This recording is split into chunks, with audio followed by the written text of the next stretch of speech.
বিদেশে পাচার হওয়া অর্থ দেশে ফিরিয়ে এনে জনপ্রতি 1 লাখ টাকা করে সুদমুক্ত ঋণ দেওয়া হবে। আর এই ঋণ পেতে হলে ফর্ম পূরণ করে রেজিস্ট্রেশন করতে হবে। আর এরপর প্রত্যেককে অংশ নিতে হবে শাহবাগের সমাবেশে। এমন শর্ত দিয়ে দেশের বিভিন্ন স্থান থেকে রাজধানীর শাহবাগে লক্ষাধিক মানুষকে জড়ো করার চেষ্টা করে একটি চক্র। সারা দেশের খেটে খাওয়া গরিব মানুষগুলোকে টার্গেট করে চালানো হয় প্রচারণা।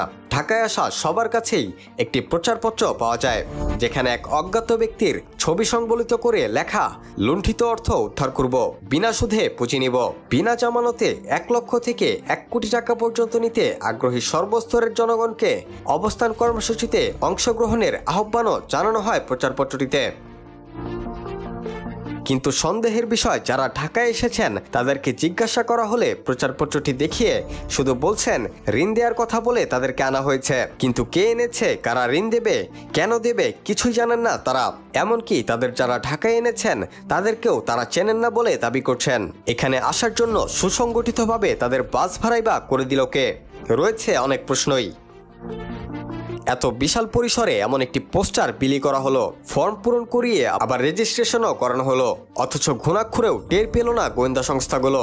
গোয়েন্দা সংস্থার কথা বাদ দিলেও অন্তত এত বড় পরিসরের ঘটনা বিএনপি জামাতের স্থানীয় পর্যায়ের নেতাকর্মীরাও কিভাবে জানতে পারলেন না? বাংলাদেশের আভ্যন্তরীণ নিরাপত্তায় এটিকে গোয়েন্দা সংস্থার বড় ও মারাত্মক ব্যর্থতা বলে মনে করছেন বিশেষজ্ঞরা।